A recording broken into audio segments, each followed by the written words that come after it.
everybody. Welcome to This Week in Innovation. On today's show, Brenden Kumarasamy, founder and president of MasterTalk.ca, joined Brian and I for a discussion on how to master the art of pitching and public speaking. He's got a YouTube channel, Master Your Talk, with a ton of content, which I highly recommend. We talk about some strategies founders, retailers, analysts, and students can use to improve your communication skills. And of course, we talk about some of the classic mistakes speakers make, including me falling off a stage. Give it a listen and let us know what you think. Hey, Brian, how you doing today? Doing great, Jeff. Brian, I am really excited. I'm the brand new owner of the latest iPhone. Well, actually, I'm not an owner of the iPhone. I am in the process of waiting for my iPhone. Guess how long it takes right now, Brian, to get a new iPhone? Quite long. Month and a half right now. I'm actually waiting for the Tesla Cybertruck, so I'm on the same queue as you. So a different, longer queue. Yeah, I think yours might be longer, but I'm really that's going to be awesome to take that Tesla wine tasting around here in the Valley. I'm looking forward to that. Yeah. So we're probably going to need to talk about the supply chain. But today, let's talk about a bigger fear of mine, and that is public speaking. Brian, we have a very special guest. Brenden is joining us. Brenden, why don't you go ahead and introduce yourself, and feel free to tell us about what you're up to and how you can help all of us with probably our greatest fear. Yeah, absolutely, Brian, Jeff. Such a pleasure to be here. So my name is Brenden Kumarasamy. I'm the founder of MasterTalk. And MasterTalk is a YouTube channel I started to help the world master the art of communication and public speaking. And my mission in the world is I think the next Elon Musk is a 7-year-old girl who can't afford me. And when I saw those 7-year-olds, those 10-year-olds, those 15-year-olds who didn't have access to free communication knowledge, the ultimate goal behind what I do is how do I make communication so accessible that every human being in the world can become exceptional at this skill? Wow. And now you said every human being. That's a big statement. I've been around a lot of people that have given presentations, including myself, and I'm not sure any of us really enjoy it. So, and at least until it's over. And then when it's over, it's fantastic. Is there a way to get to love giving a presentation? Absolutely. So let's start at the basics, Brian and Jeff, is why are we all so scared of communication anyways? We have all these experts in the world that give us advice, but no one has answered the most important question, which is where does the fear of communication even come from? And in my opinion, you don't need stats or a graph to figure this out. It's fairly simple. Let's think about this. Where have we given most of our presentations? And the answer is school and then work. But here's the problem with all those presentations. Number one, all of them are mandatory. We don't wake up one morning and say, hey, Brian, Jeff, you guys want to get breakfast and present all day? Says nobody. Mandatory. You don't wake up into class where somebody says, Brian, Jeff, what are you passionate about? What do you want to present? Do you want to talk about technology? No, that's not how the education system is designed. It's wait a second. Hey, buddy. Yeah, you got to talk about Shakespeare. I'm just like, who's that? And then the Renaissance. So it's tied to being mandatory. Number two, every presentation changes. The best way to learn anything, whether you're coding in Python, whether you're learning a new instrument, is to do the same action repeatedly until you get a result that matters. That we learn that in anything, except communication.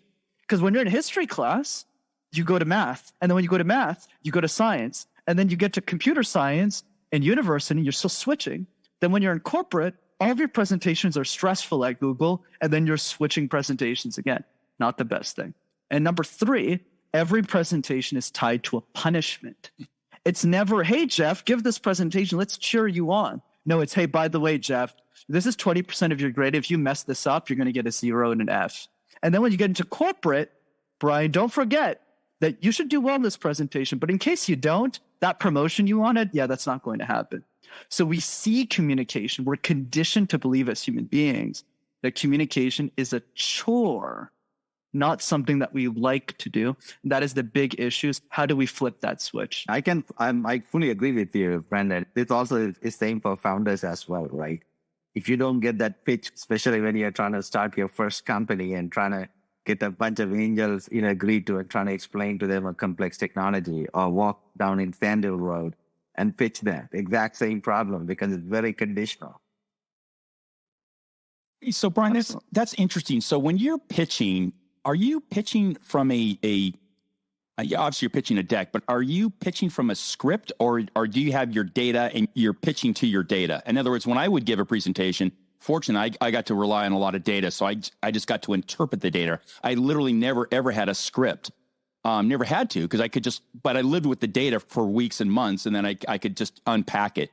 What's the role of a founder? Did you have to memorize a script, or you just talk about whatever technology piece you're pitching at the time? So I think it depends on the pitch, especially most pitches for venture capital or for fundraising. It's called a 10-slide pitch. So you say, like, what's the problem? What's the solution? You could go down the path of why are you so unique? Where are you positioned? The big market opportunity, the total addressable market, and then you keep on going down.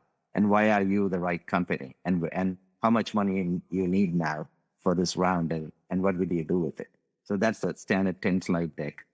Pitch. And a lot of times what happens is the first time founders who have not done this in the past will have a hard time. And that's why a lot of incubators and accelerators, they spend time on training people to deliver a good pitch. Lately, a lot of the pitches that I've seen have improved. But when I started in 2006, 2007, trying to raise money, I myself had a lot of fears in terms of going out and pitching. Well, I think our first meeting, I remember trying to raise money. I was still at Apple that was with Axel Capital down in Palo Alto in University Avenue. So I was sitting right in front of one of the partners and started pitching. And then I think at some point I froze a little bit, I stuttered a little bit, and luckily my founders jumped in and we all, pitched in. So it worked out really well. But it takes a lot of effort, especially in the very beginning. But I love that point that Brenden brought up. One of the problems in communication is this: you don't do it over and over again. Luckily, what happens is, like, in the startup world, because you have to run a company for a few years, you get to pitch and pitch. So by the time, right before the company got acquired, I still kept on pitching for various things, partnership, funding, whatever, next round. Eventually, I became so good at it, right? So there was this one meeting, I remember it was with, I think, Columbia Capital. I somewhat woke up like 5 minutes before the meeting, and I was in my bed, and I pitched right. Those days you dial in and pitch so nobody can see your face. And the pitch went really well, and they liked it. And then at that point, my wife now, but fiance then, she just rolled out of bed and said, how did you do that? And I'm like, this is my 500 pitch. Okay, but we don't want any of the students that might be listening to us to think we don't always come to the pitch completely prepared. That's a lot of years' experience. So, Brenden, that's really good, maybe a tee-off point. What are the do's and don'ts of a good... And what Brian touched upon is so important, especially in the context of technology. And the reason, just to add more layer to the conversation, as to why these technical founders struggle so much with their pitch the first couple of times, which really led to MasterTalk at the beginning, is when I was a venture capitalist in university. I was a part of a student-run fund, dorm room fund, but the equivalent of dorm room fund in the Canada, which was the student-run fund for real ventures. I realized that a lot of the technical founders were very early in the process, pre-seed. They were very good at developing products and technologies, but when it came to communicating those products and ideas in a way that someone who doesn't understand their tech stack can easily go, oh, that makes sense. They had a lot of trouble with that because they're too deep in the tech, and it was really hard to pull them out of that.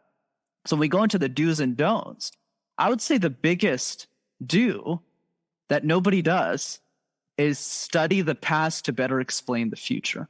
There's so many founders that I talk to, and I just go, okay, what's your idea? They say the idea. I say, have you watched any of your competitors or anyone who is pitching a similar idea on how they pitch it? They almost always answer no.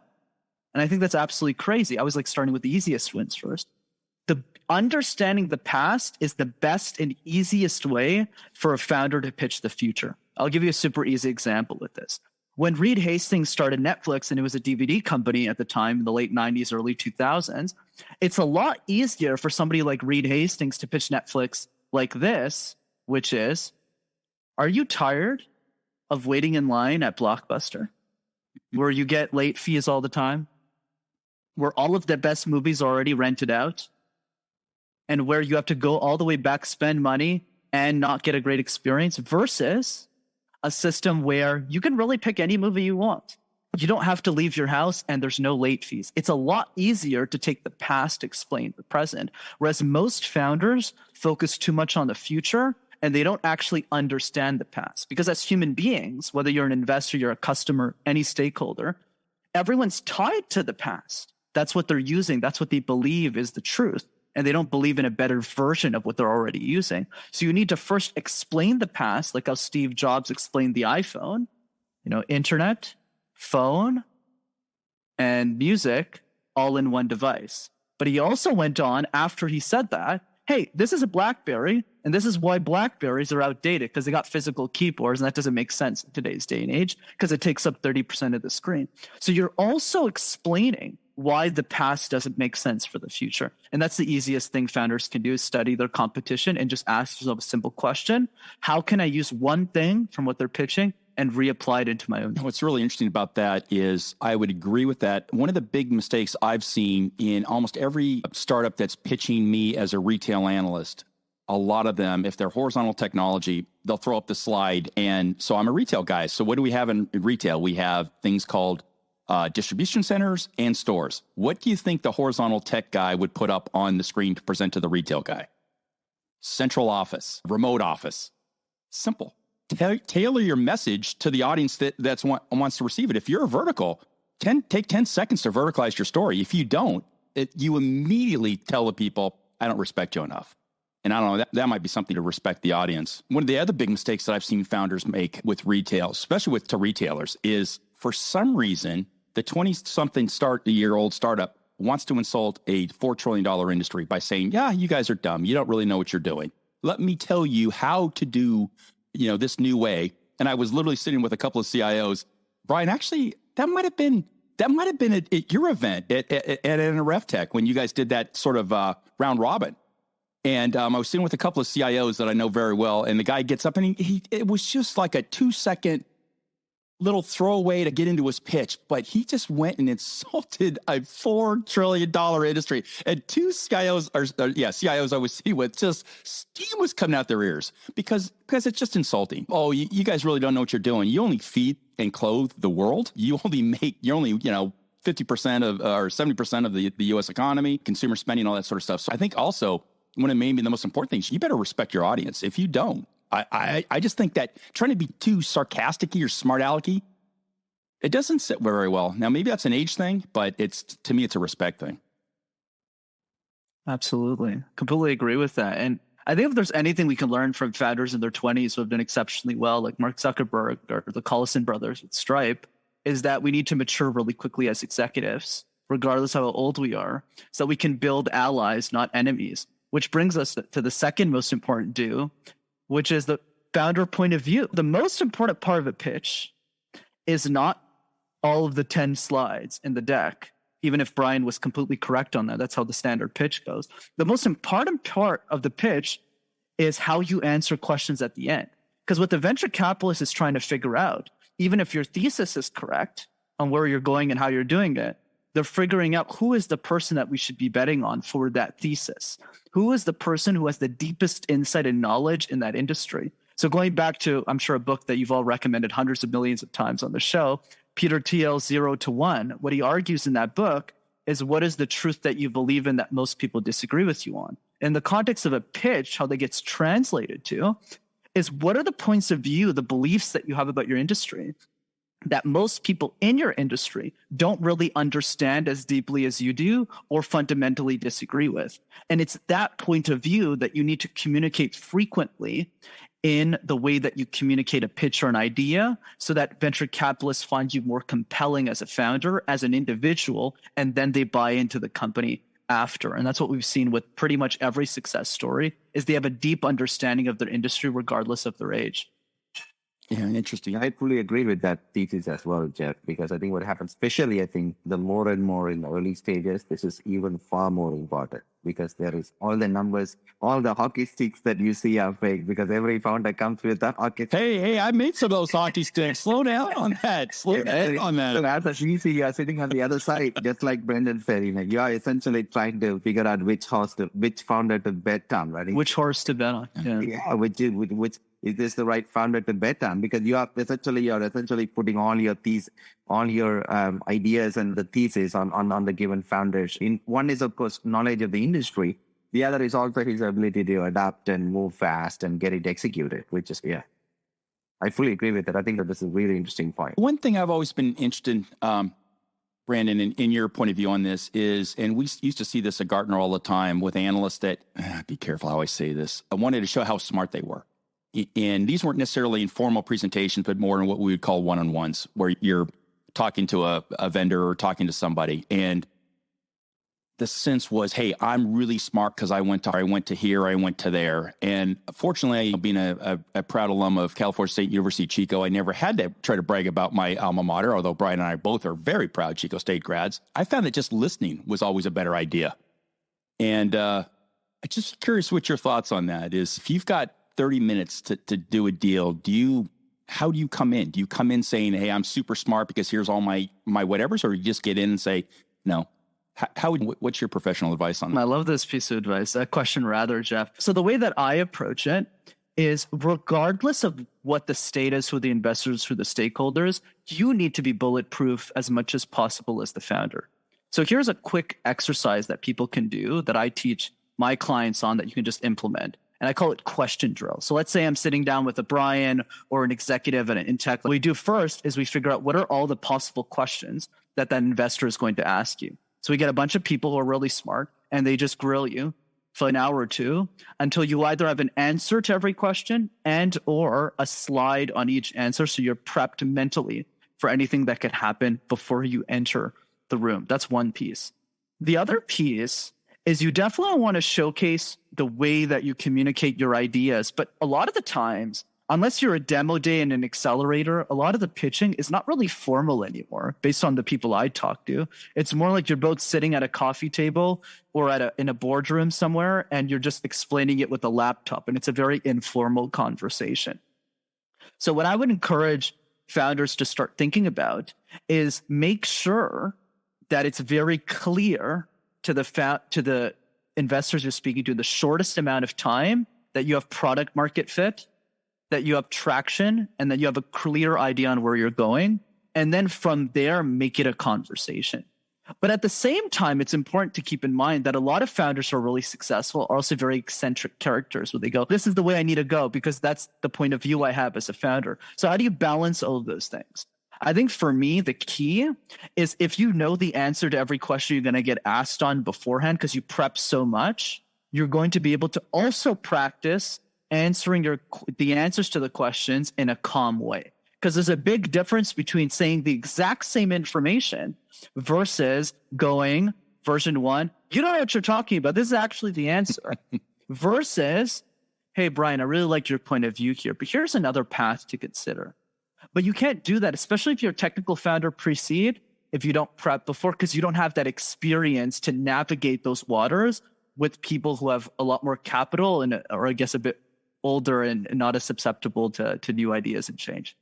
Does that make sense? Yeah, so that's really interesting. That might explain why as an analyst, when I've been asked to have somebody give me a vendor briefing, and a fair amount of players would come in and say, hey, we don't want to do the normal deck. Well, let's just have a conversation. And let me tell you, the last thing an analyst wants to hear is, let's have a conversation. Hell no. You better be presenting your ideas in a clear, concise, thought out way, and not just a random set of conversations. But that's probably because they're used to those VC meetings where it is more, I don't know, intimate might be the word, or you're actually trying to become a partner. Yeah, no vendor is a partner to an analyst, and we're not. We're adversarial. Not that I'm necessarily looking to tear you up, but I am looking for weaknesses, and I am looking for, is this something I want to pay attention to or not pay attention to? Do I trust this guy? Do I not trust this person? Can this person be a resource for me, or nah, he or she's full of nonsense? That's interesting. That probably explains, because I used to get that.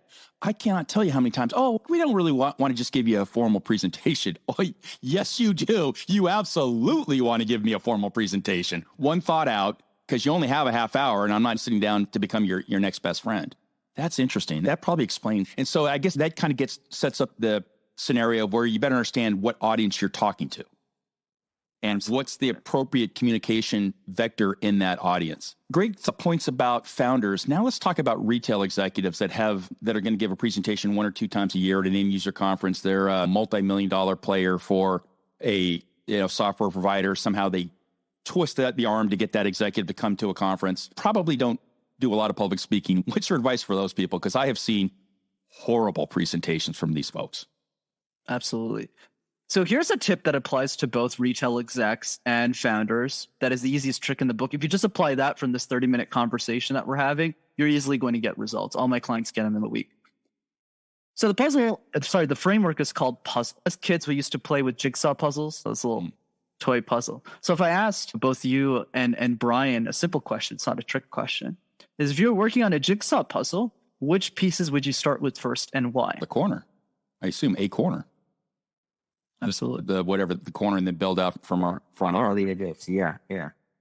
Right, the edges. And what's the rationale? It's defined. You have two corners, so you've got, 25% of the base to work from. You're both absolutely right. The corners are the best place to start because the edge, you see the edge piece, so they're easier to find. You work your way into the middle. That's how most people I know do puzzles. But in public speaking, we do the opposite. We start with the middle first. So let's say we're in a conversation with the founder, with a retail executive that has to present next week at a conference. What do? They shove a bunch of content. They get to the presentation, and it sounds something like this. Hi, everyone. I hope you're all having a great day. Blah, blah, blah. They ramble through the whole thing. And then the last slide sounds something like this. Yeah, so thanks. And that's how most founders and most retail execs present. So is there a bet? If you implement puzzle, you'll be a lot more effective at presentations, which is simply start with the edges first. Present your introduction 50 times, not 3 times, not 5 times. Do it 50 times. 50 seems like a big number. Really isn't, because your intros may be a minute or two. It'll take you an hour to get this done. Same thing with the conclusion. What's a great movie with a terrible ending? Last time I checked, terrible movie, right? Same thing for the ending. 50 times the end. And then build up the confidence to hit the middle. But here's the magic with the way you practice like this, is you're not just rambling throughout the whole thing all the time and wasting time in your practice. You're building momentum and saying, oh, wow, that's the best introduction I ever gave in my life. Oh, that was the best ending. But then with the middle, last time I checked, once again, if you're doing a 1,000-piece puzzle, you probably aren't doing that puzzle alone. Because if you're doing that puzzle alone, it's really daunting. You got to spend all these hours. Yet that's how most of us do presentations. Whether you're a founder or retail exec, the image that we have in our head is you're somebody in your basement in the dark putting slides together. And that's the worst way to practice. I'm not saying you necessarily need a coach unless you're an executive, you can afford one. But if you're like a founder and you can't afford one, what I always say is have a bunch of buddies and just practice your pitches with each other. Ask each other questions. Have fun with it. And that's how you master the public speaking puzzle. Interesting. I love that. One of the big mistakes I've always seen retailers make is basically doing a 20-minute discussion on the number of stores and the color scheme of the stores and 4 different maps of where the stores are. And the sole reason is they're running the clock out. They literally don't want to say anything. And they're afraid to say anything. And that's maybe the bigger issue. You always had the sense that you're taking your job in your hands when you're going up on stage. Yeah, whether it was right or wrong, as long as you didn't say anything stupid. I'm not sure that's true quite as much today. I think you are risking a little bit more if you go up and say something offhanded, which probably goes to the point maybe we shouldn't be saying anything offhanded when the mic is open. But it's also interesting, Jeff, just to insert one quick point, right? Like you said, before all these crazy digital transformation, innovation, all these pressures started mounting on retail and traditional company executives, if you don't say anything wrong or anything, like you said, stupid, you're okay. But today in a world, innovate or die, if you don't say that you're innovating, or at least if you're not willing to cover it, then you lost the opportunity and it becomes a mega loss. That session is essentially you're immediately viewed as a non-innovator. Yeah, I think that's such an important point, Brian, and that's why, hence the name This Week in Innovation, because I've been begging retailers for 20 years to be viewed as innovative, or at least try, and that's why the folks from Ulta that I just love having on, because they're so gracious with their time, they're so gracious with what they're talking about, and they want to be viewed as innovative along the lines of an Amazon or a Walmart. And boy, that's the best advice I could give to retailers going forward. Is I think Wall Street's going to begin to. I know Wall Street is already evaluating you on based on your innovative capabilities. And the best way to claim that space is to actually talk like you are an innovator. And so hopefully we'll see much better presentations going forward. I see more retailers, executives getting out there. I just don't see them doing it all that successfully. And Brenden, I love what you're saying there. I think that's really great stuff. Or can an executive be successful without being a good presenter? Absolutely, Jeff. So here's the way I think about this. I know a lot of technical people who do really well in their careers. They can go up to VP, they can be directors. I think the question that we need to start thinking about with ourselves, and the bigger idea here is, are you happy in that role? Because a lot of the directors and VPs I talk to who aren't great communicators, they're struggling in that role. Because as you go up, and let me paint a picture here, you're getting started as a developer or an analyst, someone at the beginning, you're mostly coding, you're doing a lot of those deliverables. And then as you mature as an executive and you go to man, you're not doing the deliverables anymore. Now you're a people manager, you're managing people. And as you go up the ladder, the number of meetings that you get called into every day increases dramatically. Because at the beginning of your career, you have one lane, you master that lane, you get really good at that lane, and that's what gets you promoted. But then as you get to the next level, you get promoted on EQ. It's your ability to manage 5 different engineers, 5 different individuals, and making sure they're all doing their work and they're getting it done, they're motivated, they're inspired. So even if they're still getting promoted, because frankly, there's not a lot of people and there's like a huge talent need in that area. So they need to promote up a lot of these people, frankly, and you both know that well, is that now they're getting those promotions, but they're stressed out in those promotions.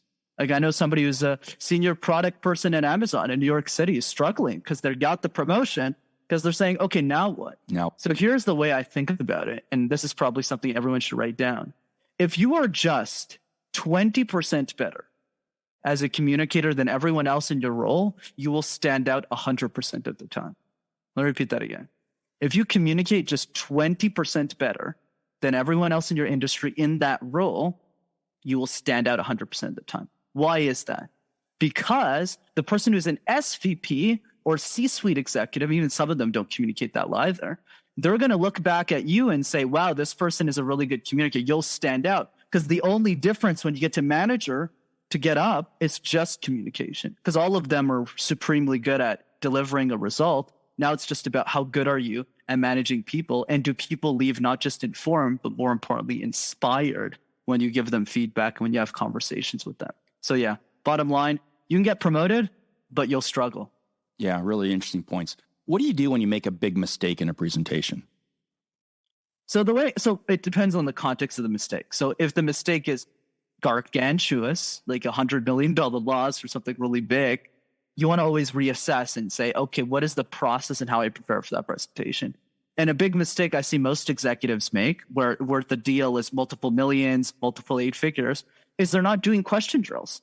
They're not grilling each other and waiting for the client to do that for them, which I think is ridiculous. Like you want to make sure that when you go into an orals process, which is the most common, I would say, pricing mistake, when you're up against, let's say you work at AWS and you're up against other cloud providers and you're pitching your cloud service, and that's like a very big contract, but you're not preparing yourself enough for that presentation. That's an example of a costly mistake you can make in the boardroom. You want to make sure that every single person on the team is prepped with every answer they could possibly get asked about the products and services, or any client objection or concern that they could ask. And then if you're able to fill in those gaps, you're able to be successful. But let's explain the other situation that you had touched on, Jeff. Let's say you make the mistake. What do? I think the easiest thing that would apply in the vast majority of situations is if the mistake is big enough, acknowledge it. And if the mistake is small enough where the client or the people won't know the difference, laugh it off and keep going. Because there's also a point about how you mirror. The way I think about it is speakers are mirrors. We reflect our own emotions onto the people we speak to. If we look stressed, if we don't look like we don't know what we're saying or what we're talking about, the other people on the other line are going to say, oh, should I be worried? But if the person is just going, well, Brian, Jeff, I'm just answering a question, let's keep the ball rolling, then everyone else is going to feel safe in that conversation. Yeah, I think that's a really important point. I've fallen off stage before, and the best thing you could do is jump back up, have a big laugh, and keep on going. And if you can survive that mistake, and then honesty, and admit it, if you get lost or whatever, you laugh. This is where you got to either be crazy or confident or both. If you can laugh at your mistake, you have the audience in the palm of your hands, and everyone is cheerleading for you. I've seen a presenter once, probably the best I've ever seen. The power actually went out on the stage, and he lost his deck. And he laughed, and he just kept going, and he didn't get the content out that he wanted because the slides were really complex and they were data centric. But oh my gosh, unbelievable! So acknowledge your mistake, laugh about it, and then go forward, and then correct it, and then go forward. Hey, Brenden, in wrapping up, what should everyone be thinking about? How to get better in doing this? What are the takeaways that everyone should be doing today? And then how do we get a hold of you? Absolutely, everyone. So I would say the top 3 tips that I have at the end of the day is number 1, don't reinvent the wheel. If you're a founder of a company, you're an executive in a retail business, go look at the people that are already doing well in that business and invest an hour of your week, not 10 hours, not 100, 1 hour your week, just to watch how other people are pitching your idea and learn from them. Have some humility. Look at the lessons that you can learn and reapply it into what you're doing. Number 2 is have a strong point of view about your business if you're a founder, or about your message if you're a retail executive, because it's through a strong point of view that you're able to communicate something unique and build executive eminence or personal brand, depending on which lane that you're in. And the best way to do that is question drills. So if somebody like Brian or Jeff is just asking really hard questions about your business for 2 hours, what happens is it really helps you defend your point of view and also helps you reflect on, hey, these are the things I need to be focusing on, and this is the direction I need to go in as the founder of this organization. And then the third piece is don't do this alone.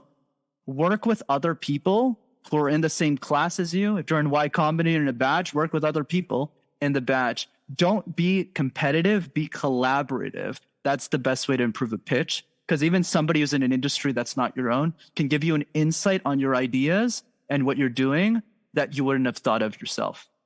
Oh, and then to get a hold of me, the YouTube channel is called MasterTalk in one word. And if you want to also get free coaching, I do 2 workshops a month for the community. So if you want to access, that's rockstarcommunicator.com/workshop. That was just fantastic. And I can't recommend that your YouTube channel enough. And the quality is off the charts and the content is through the roof. Where were you 30 years ago, young man? Where were you 30 years ago? You could have literally changed my whole direction. I might have Not too late, Jeff. I'm your worst case scenario. I do everything wrong and all the and still get it done. Thanks so much, Brian. Thanks again for everything, and we'll look forward to ongoing conversations. Yeah, and thanks, Brenden, as well. This has been an awesome session. Thank you for all the valuable tips. I'm sure it's super helpful to our listeners. Likewise, such a pleasure to be on you too. Likewise, take care.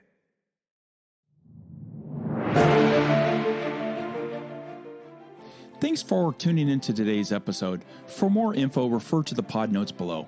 If you enjoyed this episode, please consider giving us a 5-star rating and review. It really helps us grow. I'm your host, Jeff Roster, analyst at large. If you want to connect, follow us on Twitter at JeffPR or at Brian Sathianathan, or connect with us on LinkedIn. Visit my website at roster.retail.com or Brian's at iterate.ai. Until next time, stay safe and have a great week.